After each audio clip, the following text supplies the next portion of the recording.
Hello. Hello. Hi. Hello, everyone. Welcome to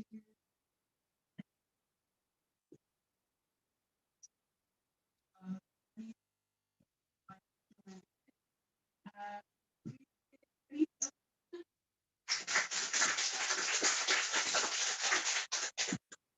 so I will introduce Vaneet. Vaneet Mehta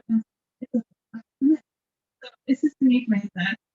He is Indian bisexual man, born and raised in Southall, West London.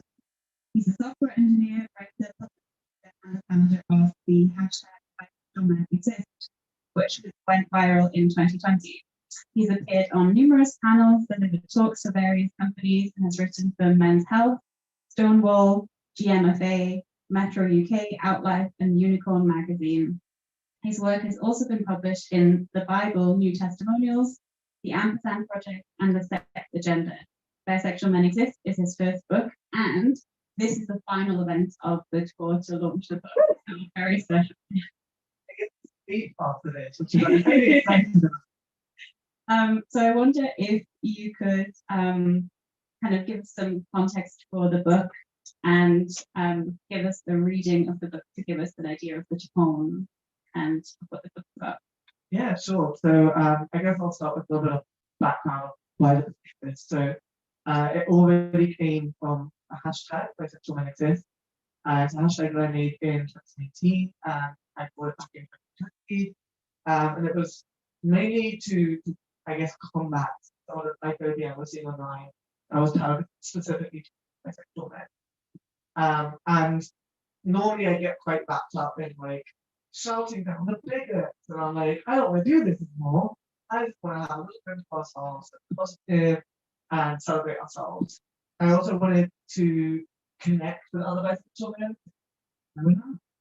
and I also to just have a moment of positivity to like override negativity. And lastly, I really wanted to like reach out to people who are like me 5 years ago, who are questioning their identity, who are seeing some of this awful stuff, and go, oh, I'm alone, and say, no, look, like, we're here, and we're here for you, and you're not alone. So that's why I created it. In 2020, I brought it back, and it was again in response to that. It was in response to a Love Is Blind episode, and it wasn't really about what happened in the episode because I don't.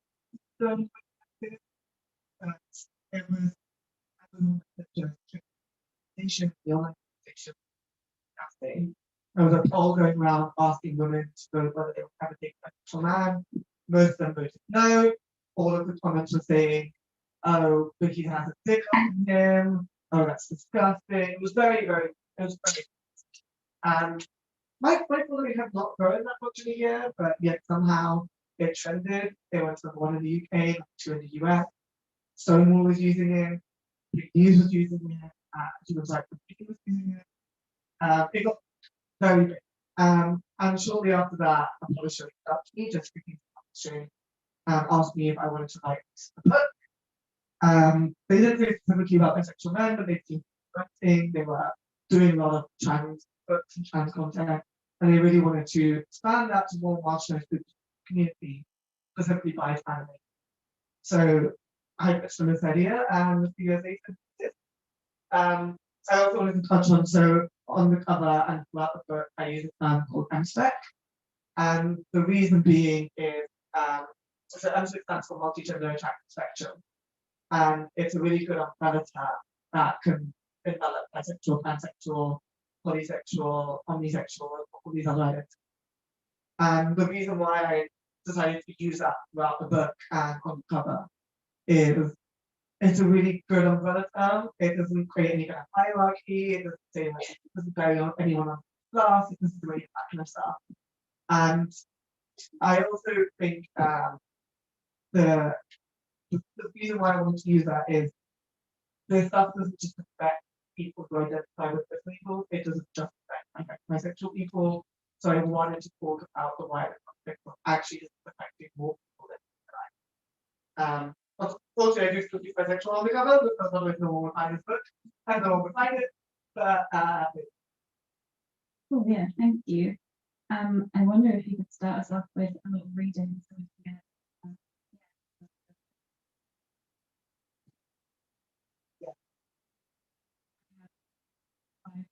questions that I haven't prepared seriously, so I hope everyone's got those.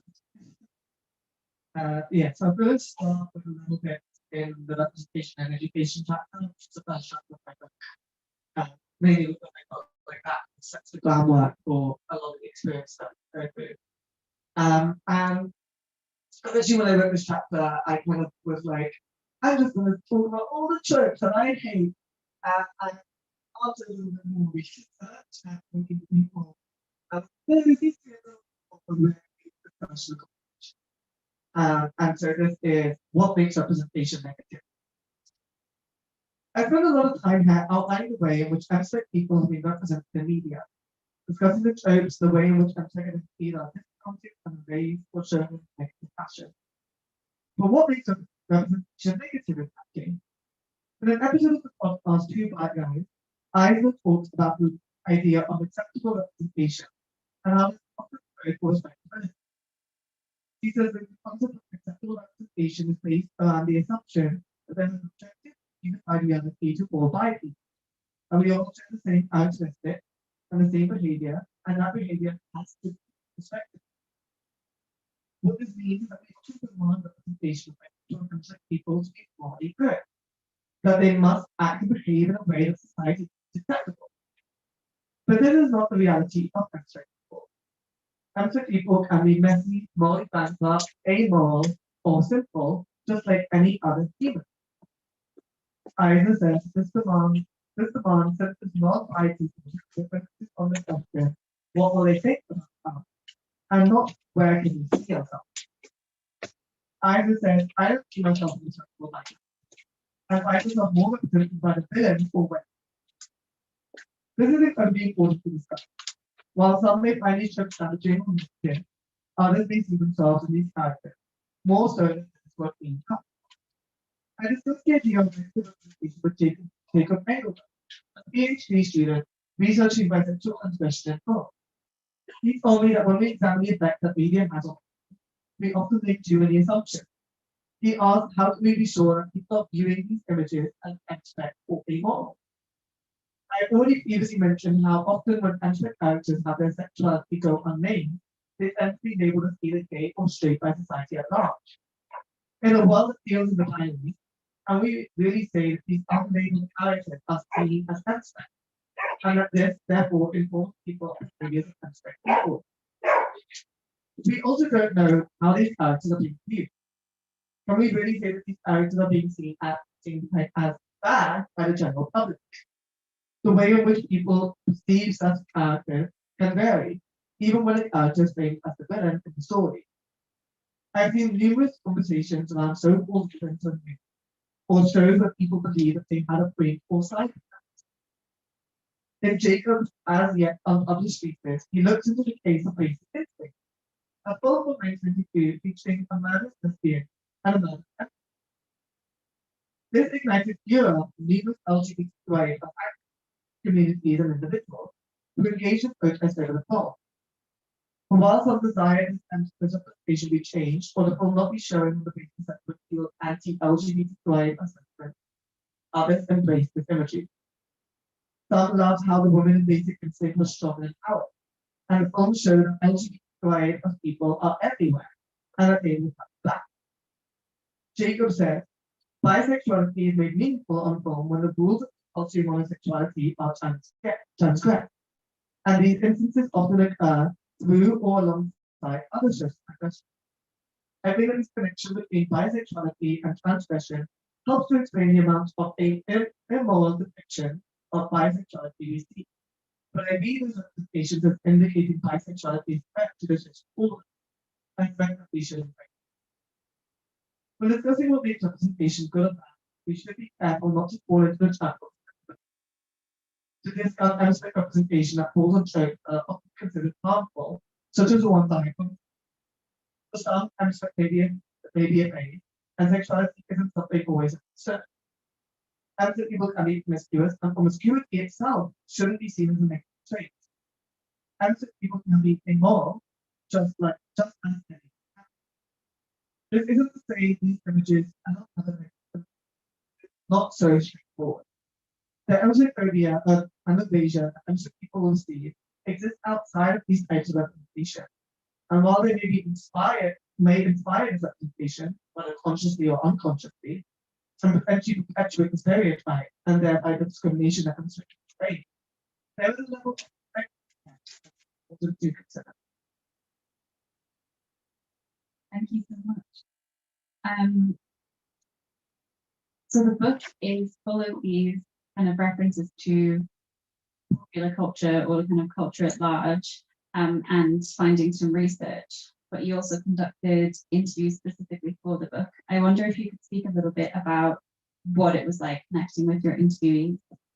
So the great thing about making a hashtag that's just trending is it was very easy to find bisexual and sexual and straight men. And I really tapped into that. So Twitter was my main source of like. I put up tweets asking if anyone wanted to talk to me about a topic. This specific topic being one of the chapters of the book. And I would normally have a Google Doc and a bunch of questions that I would say.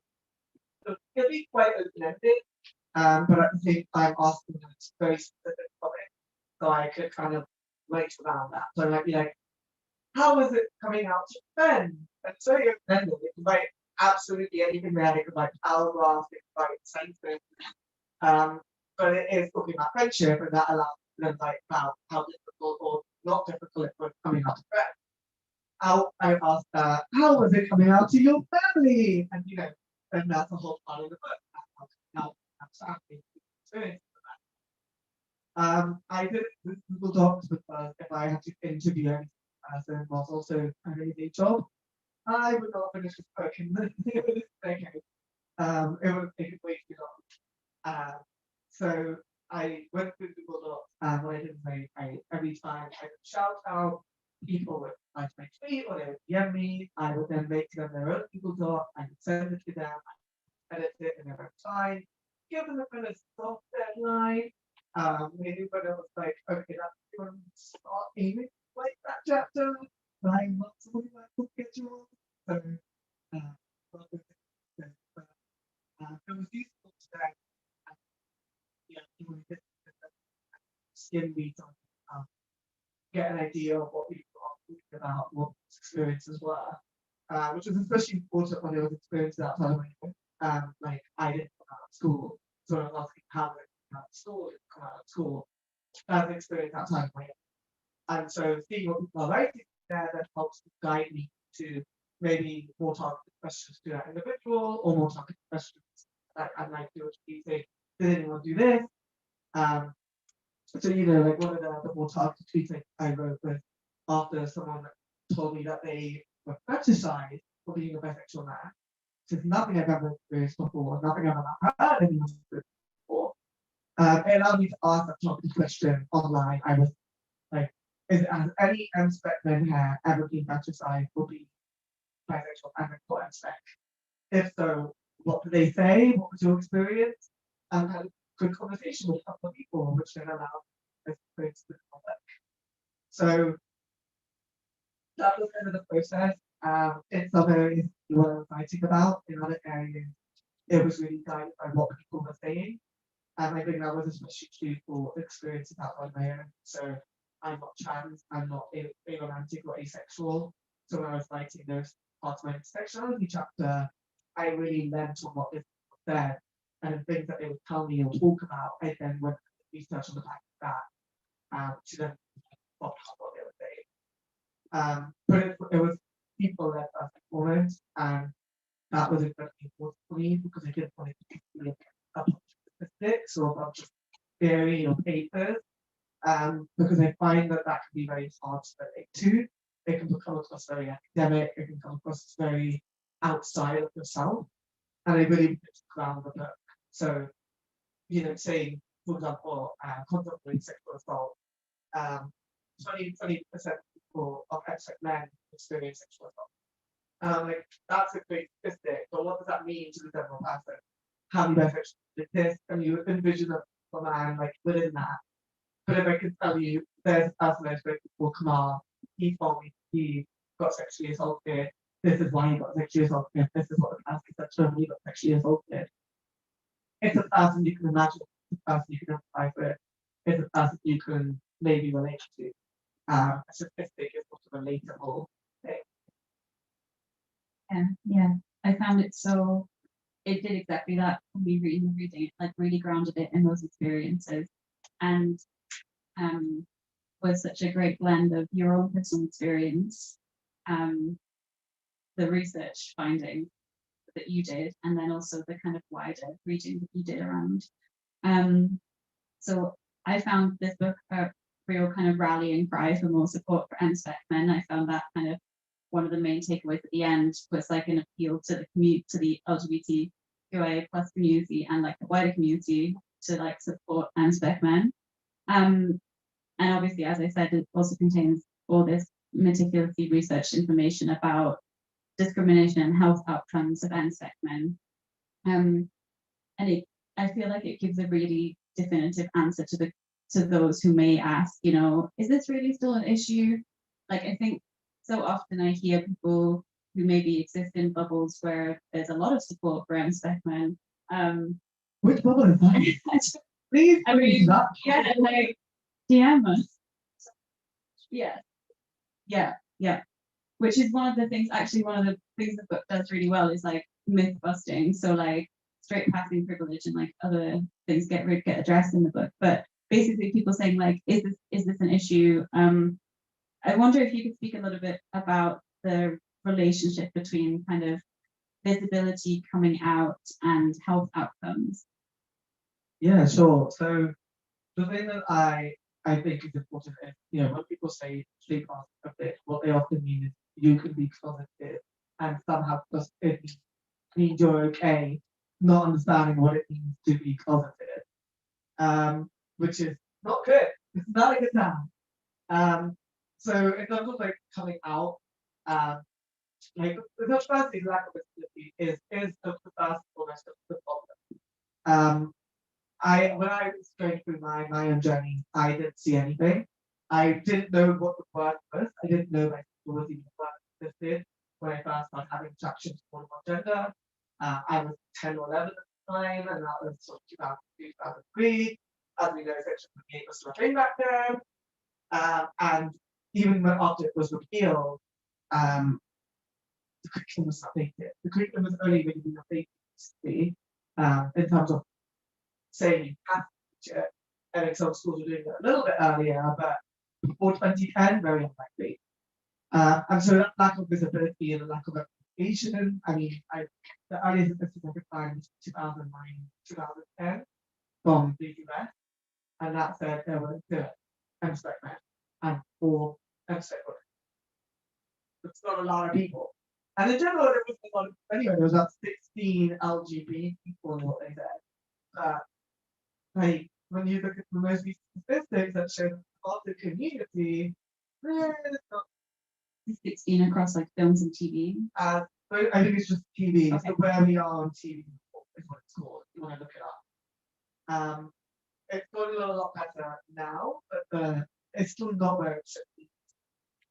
So we still only represent about a third, and then men are even less of that. So that lack of visibility creates a problem. We don't know the vocabulary, can't find the community.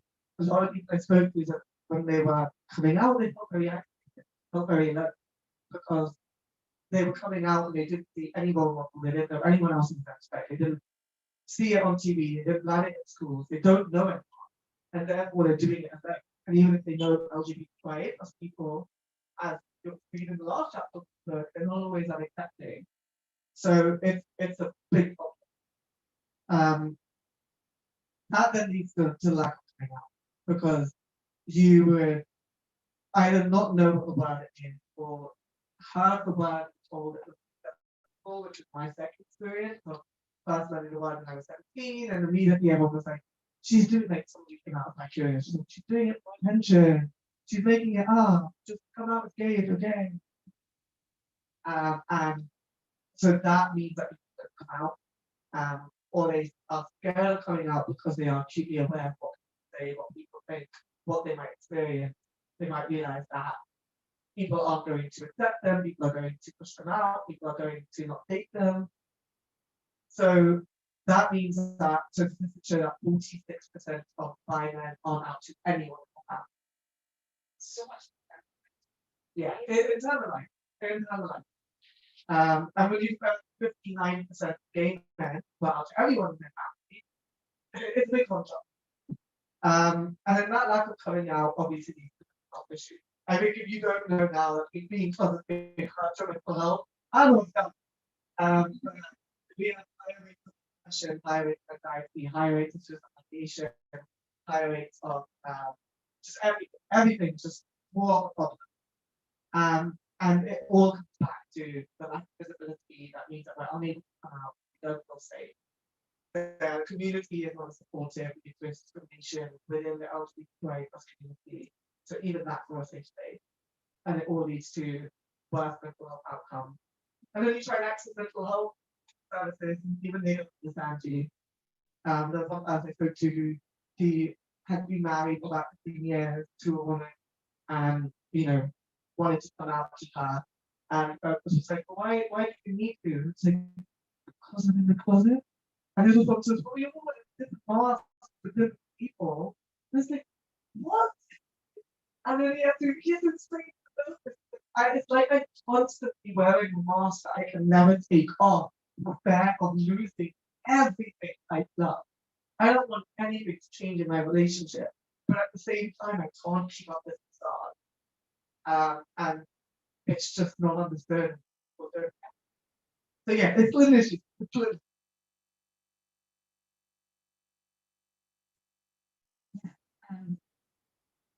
I, I feel quite torn because I want to keep talking about the issues that are faced by m-spec men, but I also think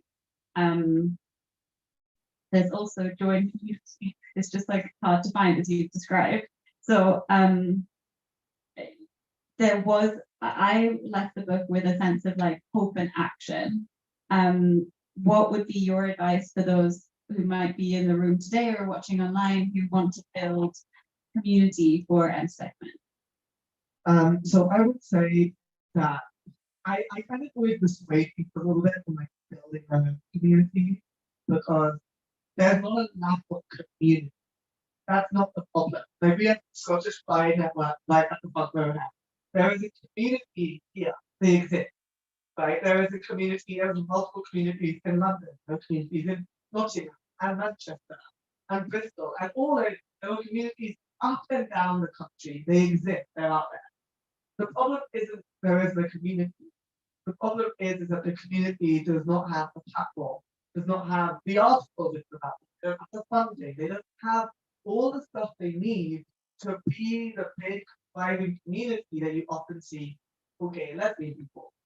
Right? Like the number of times that bisexual community have done something massive, incredible, and does it get reported in 15 or 8 times or attitude? No, we're not mentioned, right?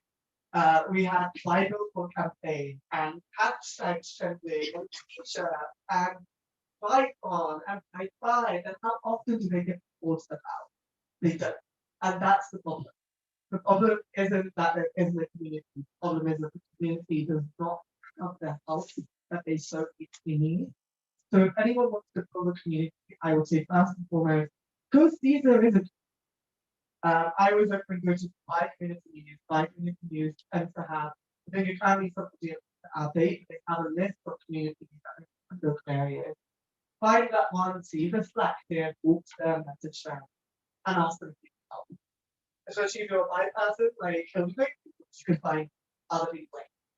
If you're bi or pan or m-spec, you will find that those people. If you're not one of that community, still go and find them and then give them your money because they need your money because they do not have money. Everyone listening to the community is like, yeah, it's going to be awesome. I'm going to £20 note. And it's like, it's your week, £20 note. Do you know what you need? I need it like next week. If you can get it back to me on and it's so often like it's just handing around the same £20 note. No one else is getting it. They do not have the time or energy to apply for grants. If they do, the grants are like, I would like give it to you, the big LGBTQ plus community who's going to support you anyway. But the problem is that they don't support us anyway. the issue. So give them your money if you own a space, or if you know if you own a space, you have connection, help them. Give them your space for free, let them rent it for free, so they can have their own.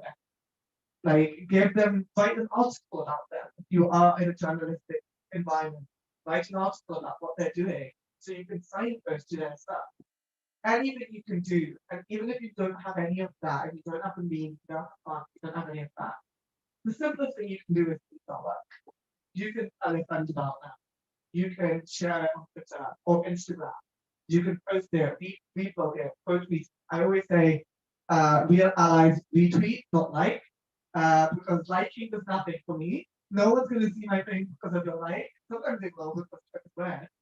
But retweet,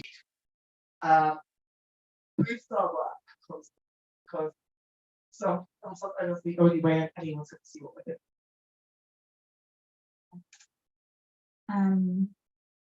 I have about 50 more questions. But I also wanted to say that in about 5 to 10 minutes, we're going to go for audience questions. So have a think if you have any questions for Vaneet.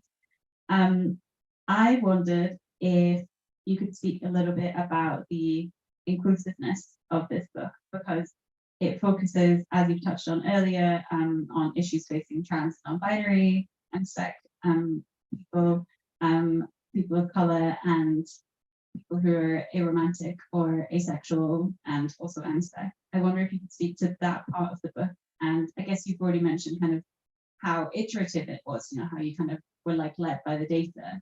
But I also wondered, about the place of that chapter within the whole book and how it pulls everything together. So for me, that was the most important chapter. I think it's also the largest chapter, and rightly so. It could have been the whole book because there's so much to talk about.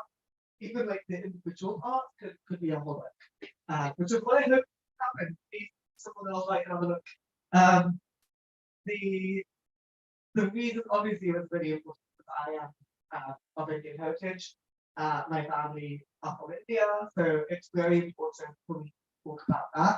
I have very unique experiences that other people don't because of the fact that they're not Indian, or they might be black, or they might be white. It's all very different. And so I wanted to talk about the unique terms of that, but I didn't want to just talk about myself. I didn't want to just have a chapter on this like my life is so hard. So I really wanted to talk about other issues. So the three that I focus on are, as you mentioned, m-spec because obviously my experience and in there. m-spec and trans because I think the data very often show that we're very, very different between people who identify as trans and people who identify as m-spec. So I wanted to talk about that. So it's important.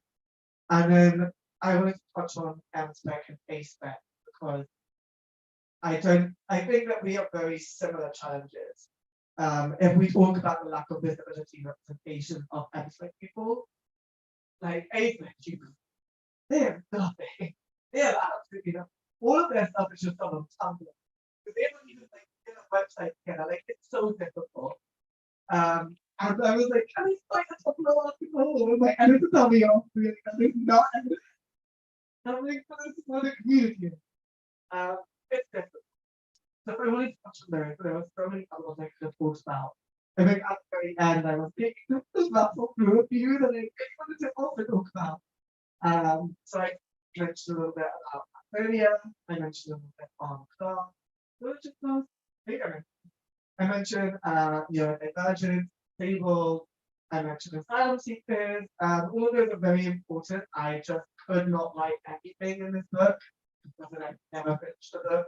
I already had that kind of coming up at this point. So I was like, get this book done. But I think those three, and I really hope that someone does take it and go, here, like this, how dare you give me 1 star, but fight their own book. And I'll be like, thank you. I'll happily take the 1 star if I need to put the book on a top 10. And yeah, I think it's important because no one's identity exists in a vacuum. We are all unique and varied individuals that have to grapple with a lot of different aspects of our identity all at once.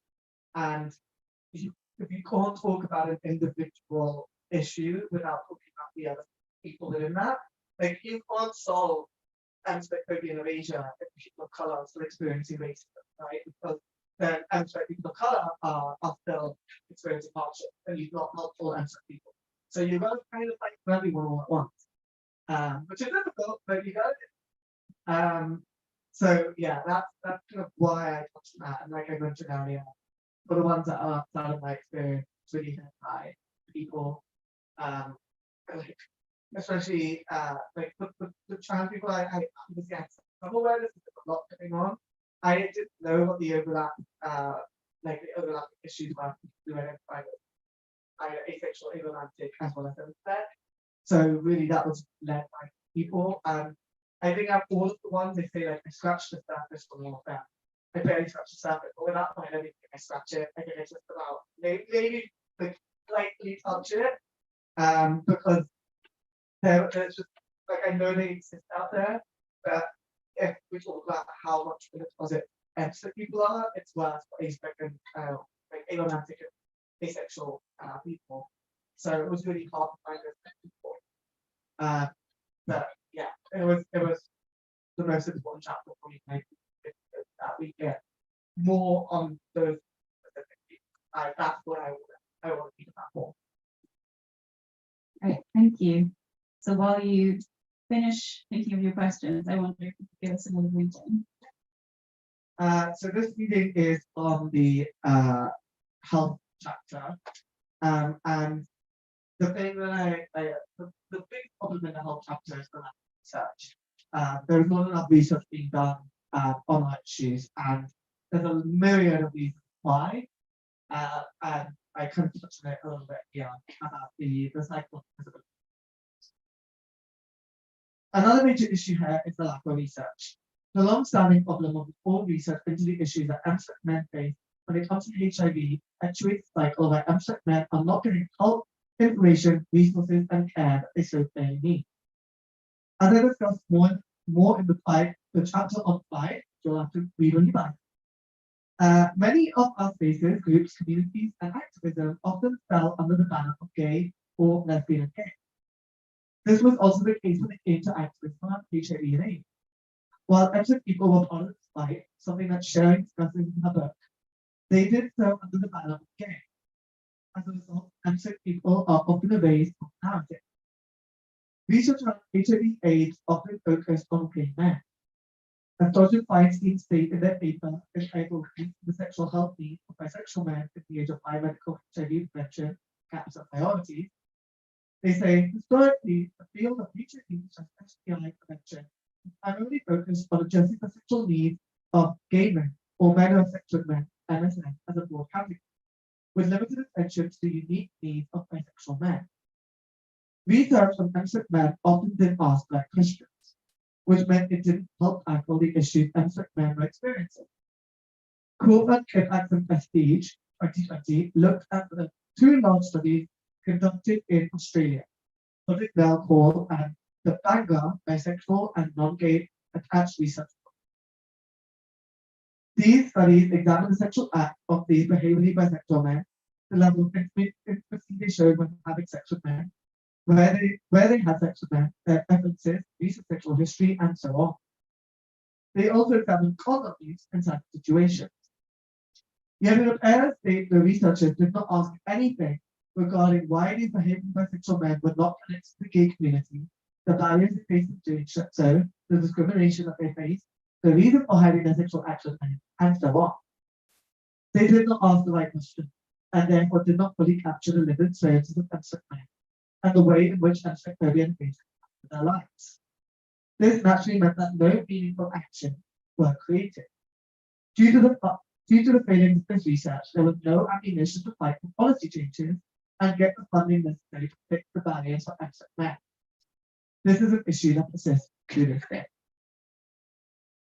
So you can see, like, it kind of makes this cycle of, if you aren't doing the research, or you're doing the research only in the gay community, you're not asking the right questions. You don't ask the right questions, and you don't know what the issues. You don't know what the issues are. You don't know how to fix the issues. You don't do anything to fix the issues, but you aren't aware of them. And if you don't know how to fix issues and you embed the issues back in. So you would maybe make a value network, or you may provide some funding, but you're never going to say there's other policies that need to happen. This is the groups that we need to make to support this demographic, because you don't know what you need to do for that demographic. And so the demographic will never go to those spaces because they don't go to those cities to support them, or they won't ever see them because they're not in the right place to find them. So they're not in the gay community. In fact, 50% of gay men aren't in the community. Then how will they find space if you're only advertising it there? And so you just keep going around and round. That's the cycle of invisibility. Thank you. I wonder if we've got any questions in the room or in the Zoom room. I can keep asking questions also, but then I have a question.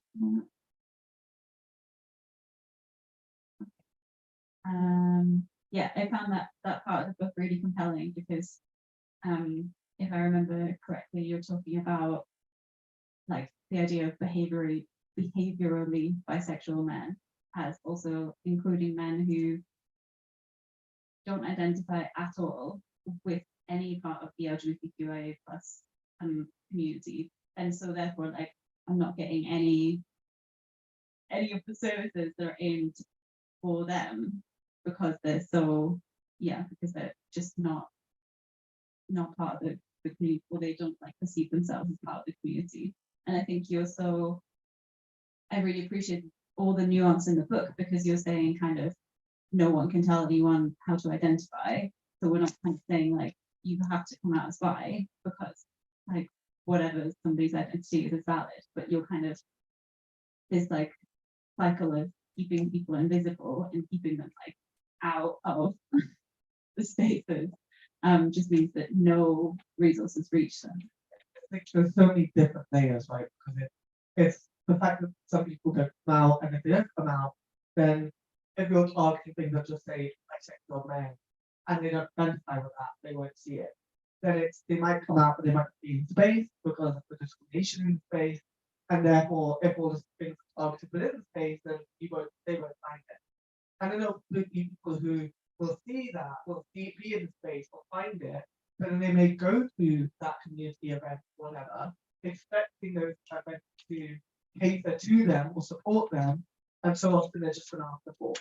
Like there are people who I spoke to who went to a space where it was like HIV and AIDS group for people who had sex with men, and were asking questions about what this means for like having sex with women, and all of the people were like, the person who was running it did not know an answer, which is abysmal, and all the people were mocking him, or like, and it's like, is there a space for me or is it not?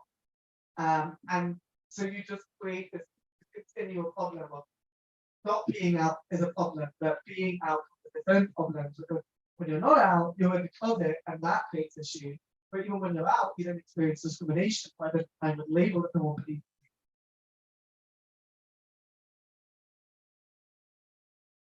A while back, I was looking for like bi-related research and things like that. We're talking about like health outcomes and mental health and stuff like that. And I found that there wasn't some decent quality research, but most of it was based in the US or Australia and the likes. And you can't necessarily use that to support policy in the UK. But the rationale that I gave at the time is that people will not do the research unless they know. And I don't think I actually finished that. Again, it's like things get in the way, but there is some decent research. And one of the kind of comments and criticisms that I did make at the time is that for bisexual men, there's not a lot that focuses on the particular outcomes for bisexual men. It's very heterosexual men. There is nothing that separates the experiences of gay versus bisexual men, including bisexual men in straight active relationships, given that they're not basically straight. They have different experiences, different mental health outcomes, and there is not a lot to cater for, including, especially, because people do think that bisexual people in straight active relationships are basically straight, but we're not. Anyway. like the other barrier. So even when people know that they need to do the research, they keep people doing that research. So one of the people, one of the things that I cited in my book was a piece from Brian Dodge, who is a researcher in the US, who has a lot of really great research on bisexual, transsexual, and straight men and their whole backgrounds. It's the person I cited, I just read, but there's also a piece that he looks recognized. And a piece that he looks recognized, which is a bisexual anthology, bisexual male anthology, which is great, but out of it, and they all are. It was a really great anthology, and what he wrote in there is he wanted to do that research, but no one would let him. And there was nothing that he could do to allow people to until he decided to focus on the way it could impact people. Because they didn't care. They don't care about bisexual men. And it was really, really interesting because he was talking about how in the same breath they would say bisexual men don't exist, but also isn't it terrible what they do to women? And it's like we commit it. What? And he could only circumvent that by acting like what he was trying to do. First, he stopped using the word bisexual because he couldn't use it. He had to use men, such as men and women. Focus it on the sort of behavioral aspect, and also focus on the way that it impacts the women in war. And so he did that, and then once he got the money, circumvented that. I was like, oh, look at the research I actually want to do, which is what are the health outcomes of bisexual and sexual men when it comes to mental health. There was another book that I read, which at first I was like, I hate this title because it's I think it's like women in relationships with bisexual men, something along those lines. And I was talking to Ben, like I'm like about it. Or I think it was Ben, and I was like, oh, that's not a great time. No. She's one of the good ones. The author, I think Maria is her name. Like she's one of the good ones. Oh, okay. And then once I read what Brian Dodge say and his piece of recognize, I was like, I see it now. I see it now. The only reason she did that title, the only reason she put the lens where it was that book would have been published otherwise. And the book does an incredible job of going, yeah, these women, like, they experience hardship because of the bisexual men being discriminated against. And it's really awful that they have to deal with the discrimination that their partners get. And they quickly went to the actual point. So there was like a great one where she was talking about how, a woman in a relationship with a sexual man, her partner was going to therapy and was being told by the gay therapist that he needs to leave his wife. Like, I realize you need to leave your wife, you need to come out, you need to accept it fully. And also, some of them were saying that they were being encouraged to let their husband go, set them free. And he's like, he's nasty, shut up. Like, shut up. Yes, great.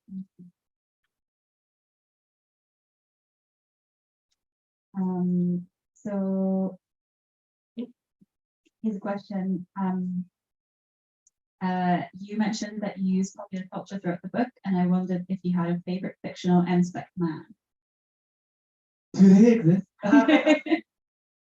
like people ask this, and I think there was someone who also asked me to write like an article, like 5 favorite m-spec characters in media, and I was like, I don't think I could name 5. And that's the person, you know. Thanks for that.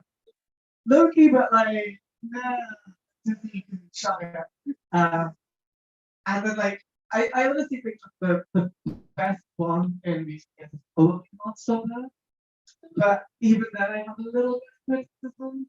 But I don't think the criticism is fair for the audience. Like it's very much like I felt like Nick kind of paid a little bit second fiddle to Charlie. And I really felt like it was well rounded. He actually went out with Imogen, I think is her name, the girl who I keep saying it, Patsy. And if he went out with her, I was like, actually, I think that's like but like I've had seen it one time, what do you think? But of course it's YA, so it's very much two parents. We are made for each other, so I get it. I respect it. but they did say the word sexual, so that was great. It does explore bisexuality. It does talk about the differences and experiences and hardship. So I think that that was great. Uh, but I really can't name it, and it's really sad. I also really like, I can't remember his name. There's a guy in Sabrina, the new one, Chilling Adventures. I don't remember his name, but it's like Sabrina's brother, adopted brother. And he's hot. And he just has sex with everyone, and like him and the girl that he mentioned. And like in the middle of that. Like, he doesn't see the word, so he really doesn't actually like. I know, no, he's this. I'm like, okay, say something. But yeah, I feel like it's. Oh, I want more. There's not enough. Yeah, I think it's good the Crazy Ex-Girlfriend gave us. Yeah, I need to watch that, but I've heard the song. When I was explaining to my dad that I was bi, I showed him the like music video for Getting Bi from Crazy Ex-Girlfriend, and I think he was just like, why is this man like pulling up, like forcing everyone in the office to listen to him come out? And it's like, bisexual men don't come out. Allow this man to come out. That is iconic. Just like sing, just do a big musical number. Did you say bisexual? I don't have the password for this phone, so I can't see the next question. Sorry. It's 2658. That's Now not I like need straight to up. know. I'll change it later. It's fine. You heard it in the plan. Yeah, so I would say I would say if you look at Upbaser, it's not it's like quite a binary understanding of bi in the song, but you know, there's not a lot. No. So what was it? Was it? So there's a question from Mark. It's great to see more bi books out there. Congrats. Can you tell us? Thanks, Mark. Can you tell us more about the publishing process and if there are other identities and experiences that you feel are still missing from bookshelves? So the process was 2 years ago. So like I said, it started with a publisher reaching out to me after the m-spec did. And they asked me whether I'd be interested in writing something. I wrote a proposal. I kind of had an idea of what I wanted to chat to and be and the conversations I wanted to have, but obviously all of it was kind of still up in the air. I pitched an idea. I initially didn't want to write bisexual men exist on the cover, and I was like, respect them. Please respect that. It was like bisexual men are handbook. I'm like, I have a weakness. I'm sorry. I'm sorry. Like that is not. I would not mind. So I thought it was like when it came down to like the end of it, I was like, "That's me. This is the title." I was like, "Yeah, I'm gonna fight it for it." So and I think like that was like, the beginning of the station, really. It's like bisexual men exist. So they exist, except that you think of that.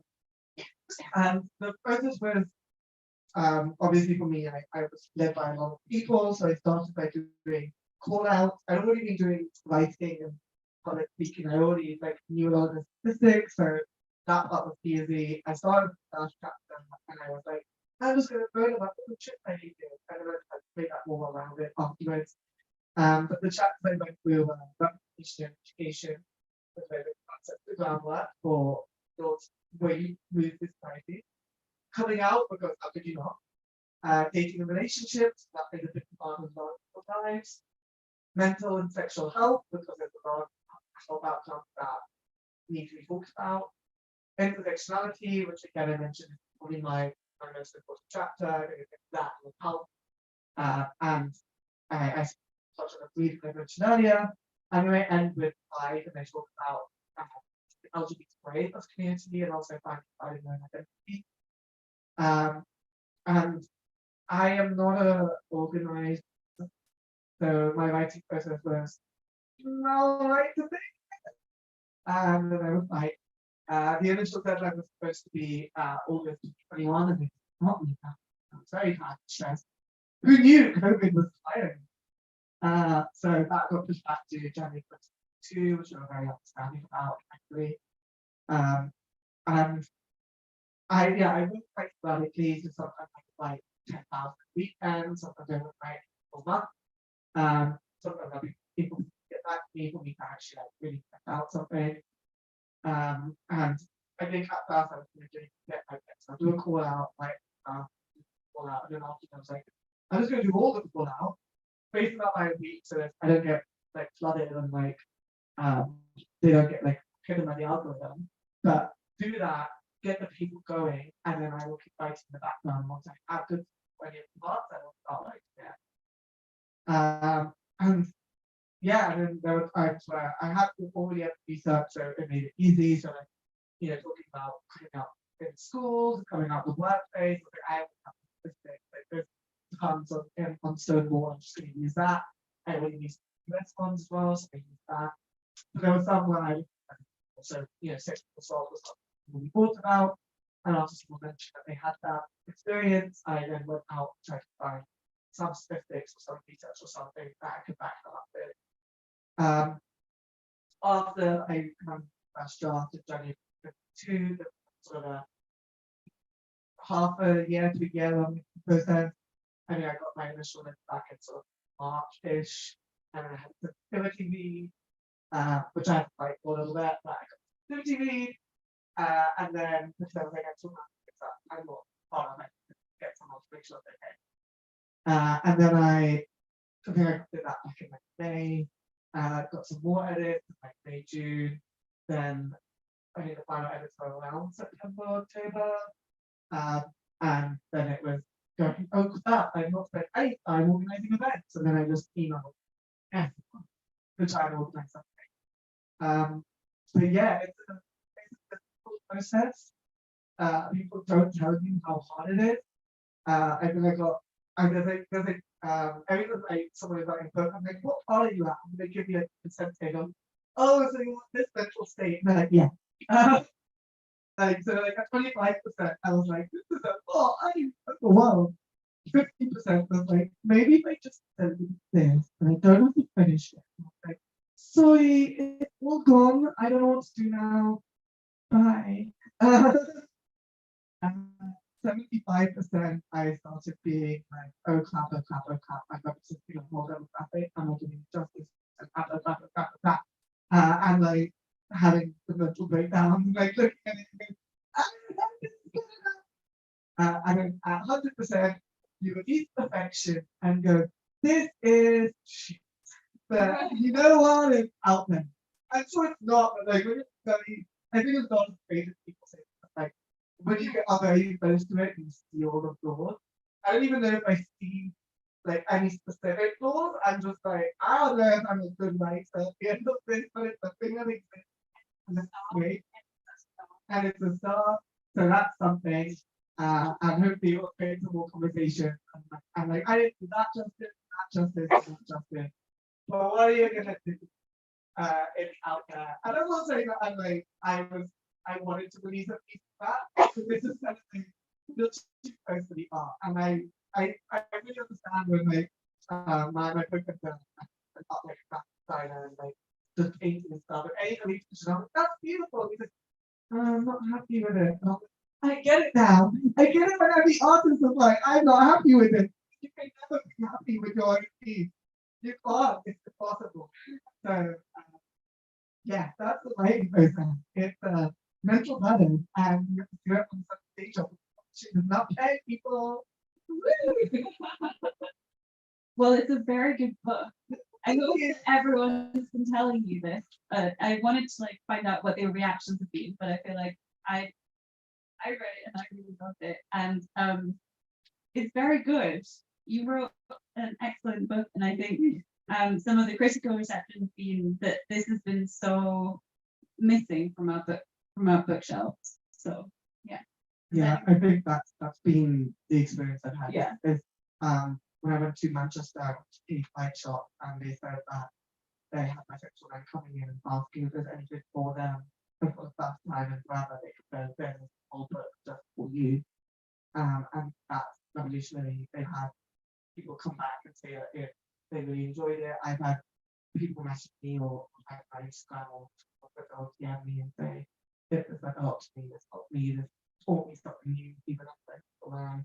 So yeah, it's been good. I'm like, thank God the funniest one has been when people are like, there's also a lot of joy in the book. I'm like, can you where she's not paying, she's not okay. Okay, so you know, because I feel like it's really miserable. I feel like when you're writing one of these really cool stuff, you're like, man, it sucks. So it's nice that someone's finding joy. It's like, Yeah, there was joy. I think there was like hope and solidarity, and also just I think that the in the Pride chapter, even though it's really painful to read about like the ways that m-spec men get excluded often from LGBTQIA plus spaces, you know, there was.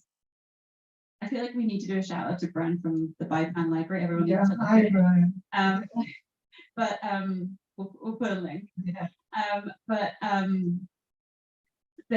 some of that chapter talks about, you know, by organizing from the past, and I think it is so important to like bear in mind that m-spec people have always existed, and that m-spec men have like organized for a long time, and so I find even though there are a lot of harrowing statistics and things that just like, you know, really like make you feel sad or like angry, there is like a history and like a perseverance and solidarity there. I'm so glad I was able to do that.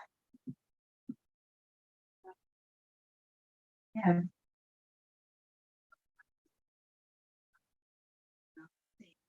Said that aren't able to focus hugely on neurodiversity or disability for the scope of the book. But what I'm wondering is, with what you did see, how much of sort of crossover between m-spec and disability and or neurodiversity were you seeing? Because I know that at the end, what we're seeing in our feedback is that a huge percentage of people who access our services or do anything with us are either yours and or people.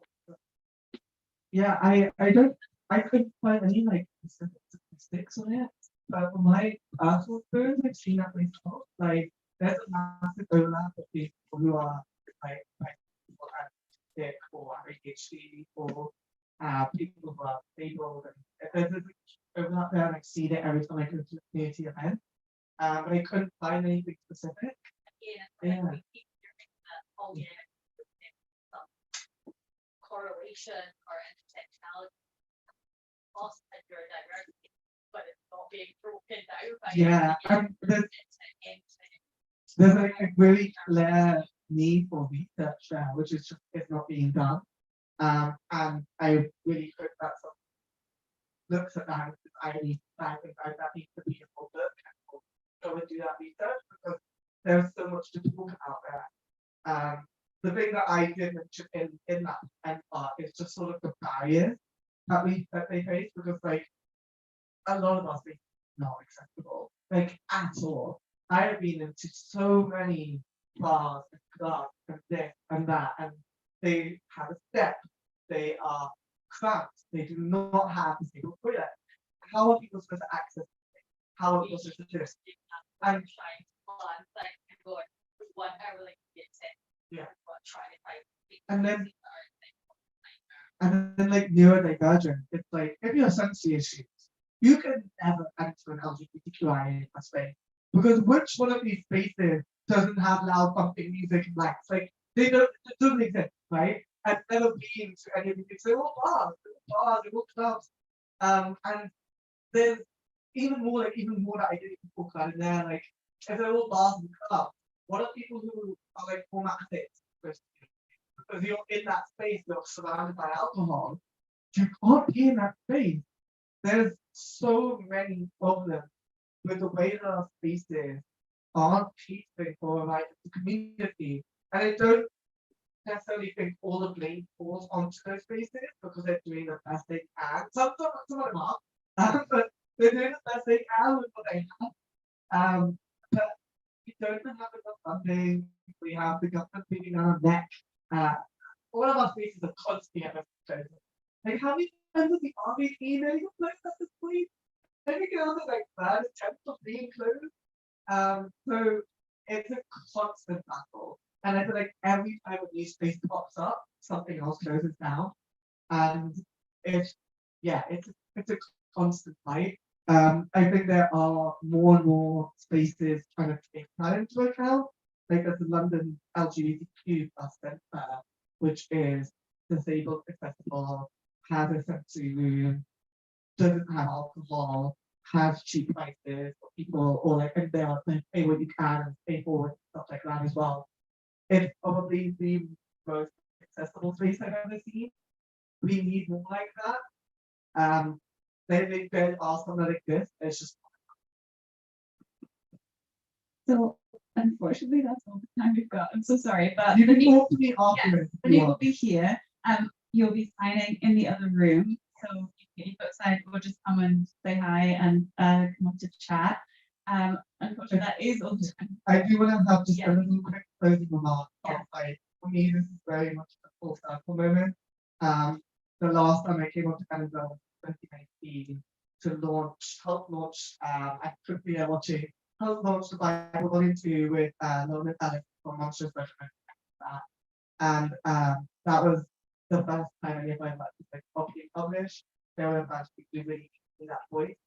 And if it wasn't for that, I wouldn't have kept going. I don't think I would have a book. I don't think this would exist. And that was the last time I came up to Edinburgh. And it feels very fitting that that is the final event I fall as well. And number 12. So thank you so much for being here. Thanks for having me.